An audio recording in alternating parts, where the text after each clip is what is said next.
In addition to being project manager, I also worked on all of the interior environments and made some of the props that can be found throughout the scenes.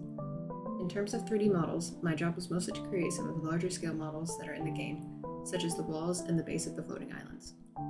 The contribution that I had to the project that I found the most difficult but exciting was the lighting, especially when creating the skyboxes. It was fun balancing the baked-in real-time lights to ensure that everything was well lit, but the game would still run well. I also created all of the 2D assets needed for the project as a whole, from UI to all of our logos.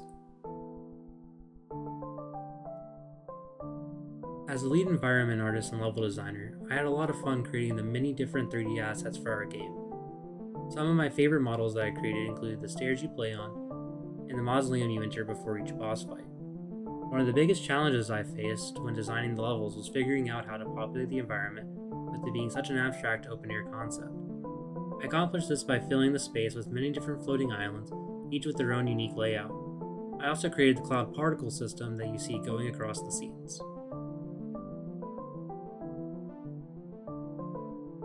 Raymond here. As the character artist, I conceptualized, sculpted, rigged, and animated all of the characters by hand. This includes the playable angel, the old soul you help out throughout the game, and the various enemies you'll encounter. I also made the music for the game, which you can hear in the background now.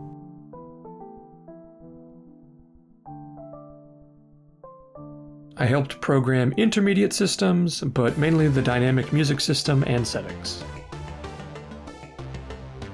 And I made the cutout shader that you can see when you are behind a wall, and the dissolve shader whenever you kill enemies.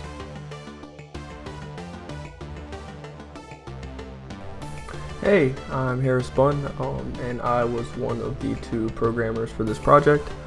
So I worked mainly on gameplay features and mechanics, but I did also help out with certain UI aspects.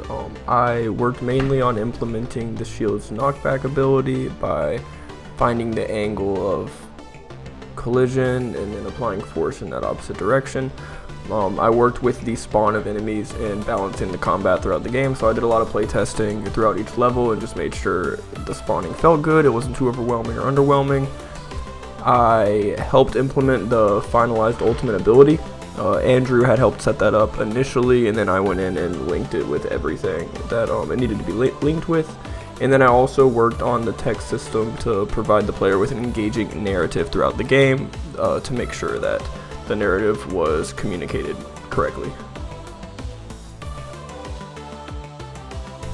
Hello, my name is Eric Pasculi. I worked mainly on boss fights and particle effects. For the first boss, I decided to make it a simple wave-based boss fight. And for the final boss, it is a more traditional bullet hell boss fight.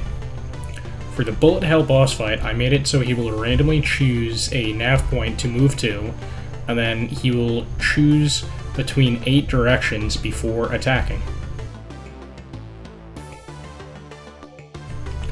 The particle effect that I am most proud of is the one for the player projectile.